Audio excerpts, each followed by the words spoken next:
Honda Winner X 150 nga guys is kargada po ng 149.2 cubic centimeter engine displacement, naka 4-stroke single cylinder dual overhead cam with 4 valves, naka fuel injected na po sa kanyang fuel system and naka liquid cooled engine. 11.3:1 po ang kanyang compression ratio. Ngayon, kamusta naman sa kanyang power output? Ito nga guys is merong maximum power na 15.4 HP at 9,000 RPM and meron naman siyang maximum torque na 13.2 Newton meter of torque at 6,500 RPM. Para sa kanyang power output guys, well accurate na din sa isang 150cc underbone. Pero na din po siya guys na features na sleeper clutch. Alam naman natin guys na ang sleeper clutch ay isa sa pinakamaganda nga pong features pagdating nga po sa mga ganitong klaseng underbone. Alam naman natin guys na ang sleeper clutch ang makakatulong para nga po mapanatili niyang stable ang rear tire mo kahit mag hard downshift ka, at makakaprotekta nga po sa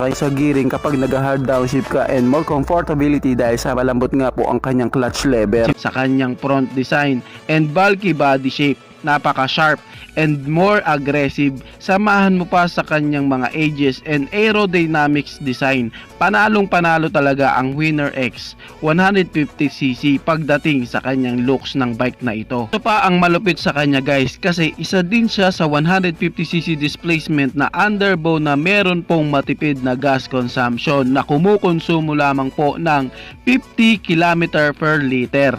Para sa isang 150cc underbone na merong ganang power output and performance, matipid na po ang ganyang gas consumption. Pagdating naman sa kanyang sukat ng mga gulong, sa unahan is may sukat nga po siya na 90/80/17 and sa likuran naman is may sukat na 120/70/17 naman sa likuran. And pagdating naman sa kanyang braking system, naka disc brake nga po ito sa harapan and sa likuran, and meron na po siyang features na ABS o anti-lock braking system, pero sa unahang bahagi lamang po siya merong ABS. Naka full LED na nga po ang kanyang mga ilaw and naka full digital panel gauge na nga po ang itsura ng kanyang gauge panel. Ito nga guys is meron na ding safety features na smart key, kaya upgraded na din talaga ang underbone na ito. Syempre guys, meron na din siyang features na ISS o idling stop system. Meron na din siyang built-in na USB charging port. Pagdating naman guys sa kanyang suspension, sa unahan nga is naka telescopic fork at sa likuran naman is naka mono siya. Ngayon guys, dahil sa available na nga po ang new Winner X 150 ni Honda, alamin na nga po natin ang kanyang SRP price guys. Tatlo nga po guys ang version na inilabas dito sa Pilipinas. Yung standard, yung ABS Premium at yung ABS Racing. Iba't iba nga po ang presyo ng bawat version na yan guys. Magsimula tayo sa standard version.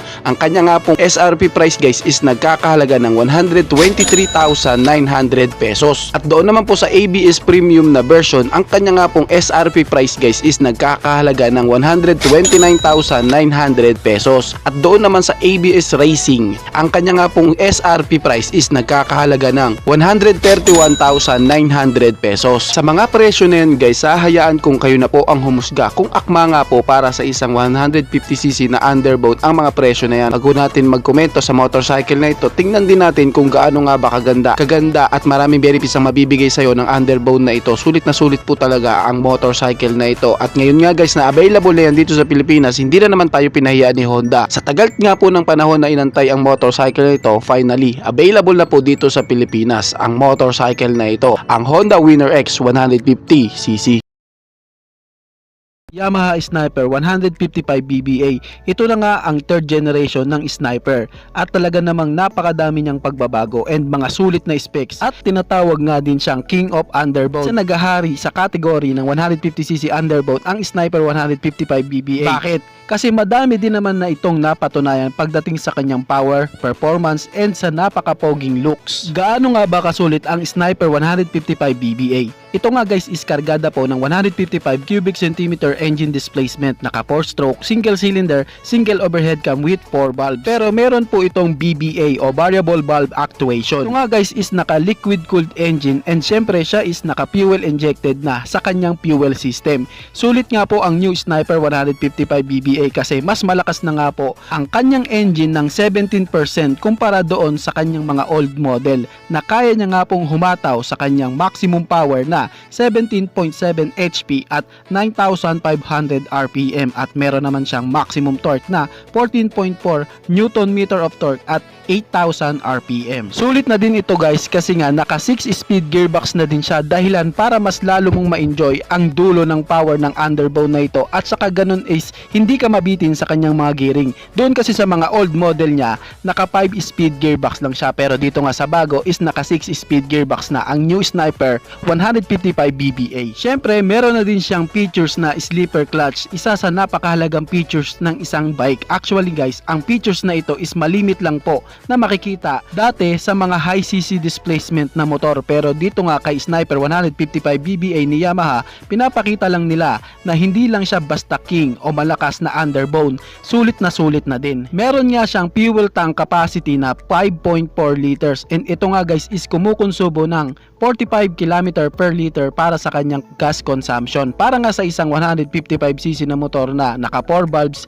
naka BBA and malakas na makina, matipid na po ang gas consumption na yan para sa kanya. May sukat nga po na 10.8:1 ang kanyang compression ratio and bore and stroke na 58mm by 58.7mm. Meron siyang bigat na 119 kg sa standard version and 121 kg doon naman sa R version. Naka full LED na nga po ang kanyang mga ilaw and naka full digital naman ang kanyang panel gauge. Ang new Sniper 155 BBA na ito guys is inspired nga po kay Yamaha R1 sa kanyang taillight and aerodynamic design. Very compact ng kanyang pairings and very aggressive design. Kumbaga konting palit ka na lang dito like gulong and rear set, boom, ready to race track na talaga to. Track bike na talaga siya. Meron nga siyang sukat na 795mm sa kanyang seat height na sukat para sa mga height ng mga Pinoy. Pag-usapan naman natin ang kanyang mga sukat ng gulong, sa unahan nga is naka 80 by 90 by 17 at sa likod naman is naka 120 by 70 by 17. Pagdating naman sa kanyang braking system, naka disc brake nga po ito sa harap and likod, pero wala pa po siyang ABS o anti-lock braking system. Pagdating naman sa kanyang presyo, para doon nga sa standard version, nagkakahalaga nga po ito ng 120,400 pesos, at doon naman sa Sniper 155R version, nagkakahalaga nga po ito ng 126,900 pesos. Napakadami nga ngayon na naglalabasan ng mga underbone, yung tipong kung ikaw is pipili, maguguluhan at talagang mapapaisip ka. Pero para sa isang sulit na underbone guys, recommended ko talaga ang bike na ito kasi kitang-kitang napakasulit naman niya talaga.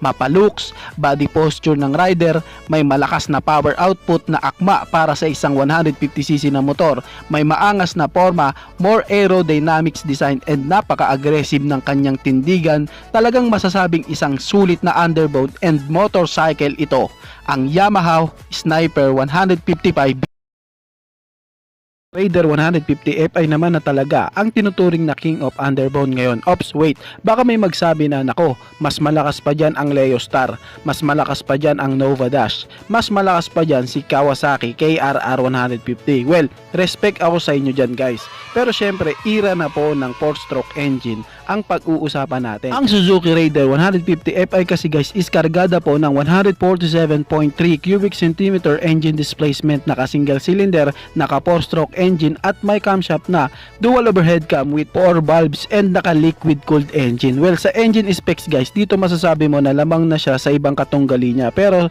syempre meron naman na same din sila ng engine specs. Pero kamusta naman sa kanyang power output? Kaya niya ngang mahit ang kanyang maximum power na 18.2 HP at 10,000 RPM, and meron naman siyang maximum torque na 13.8 Newton meter of torque at 8,500 RPM. At para nga ma-visualize nyo kung gaano kalakas ang motor na ito, kaya niya lang namang mahit ang kanyang top speed sa bilis na 174 km per hour.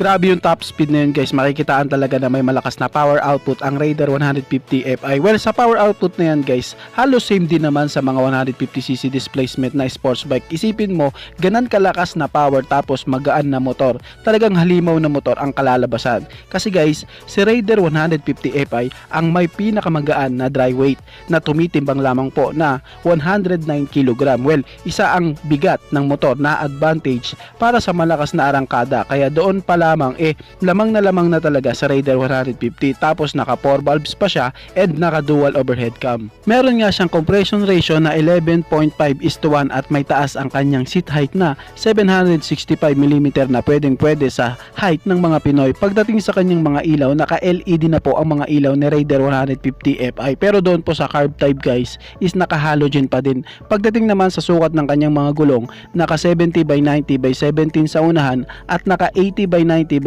naman sa likuran, at may wheelbase siya na 1,280mm. Very compact ng underbone na ito and very slim para na din sa karagdagang gaan and aerodynamics. May katipiran na din ito sa kanyang fuel consumption na merong 50 km per liter. Fuel injected na nga po ang kanyang fuel system na kung ikukumpara doon sa carb type na may 38 km per liter ang kanyang fuel consumption.